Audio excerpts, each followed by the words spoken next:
is die boervolk. Deurdrink van my bloed, lê die wye droewe vlaktes van hierdie hartseer land. My vaderland. Rebel is ek. Bitter einder in die naam van my God, die skepper van hemel en aarde. Buig sal ek nie voor die duistere magte van die hel wat my wil vernietig nie, want uit die hoogte van adelike herkoms is ek geroep tot hoë bestemming, tot gelofte volk.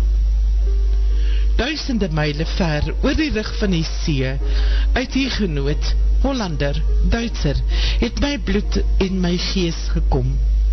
Die pad was afgesteek deur Gods hoër hand om volk te word, om te volg sonder stilhou of omdraai, om echt te bly na eie soort en te groei na eie aard.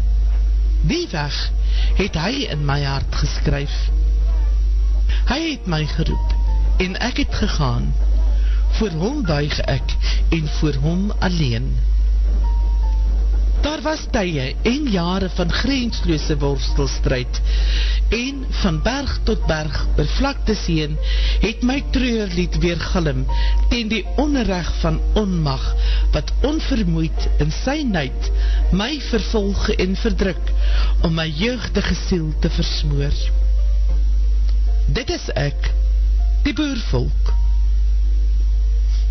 Uit die Kaaplandse groen valleie, oor die gryse ou Karoo, deur die gras van die Vrystaatse velde, die Drakensberge oor.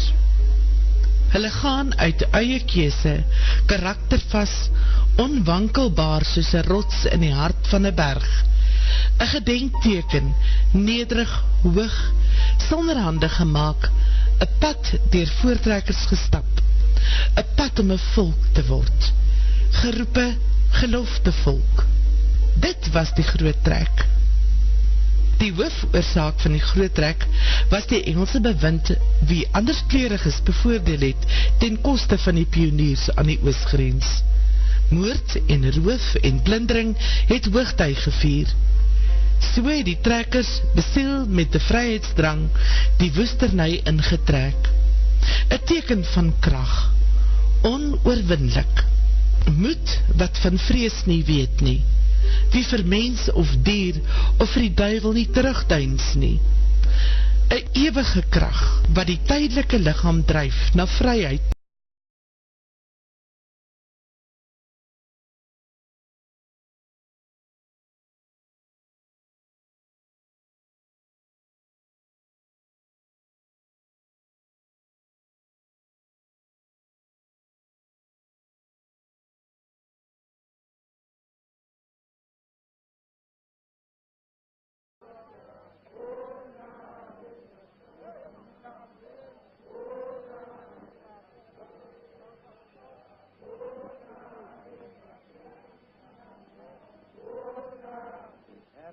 Geloof slecht. En diende de Heer behaag om aan ons vandaag hier die oorwinning te geven. Dat ons ter ere van sy heilige naam een gebouw zal offeren. En die dag voor alle tijden als een Sabbat en een dankdag zal vieren. Tot in ons verste nageslacht.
Wat goed voor hem.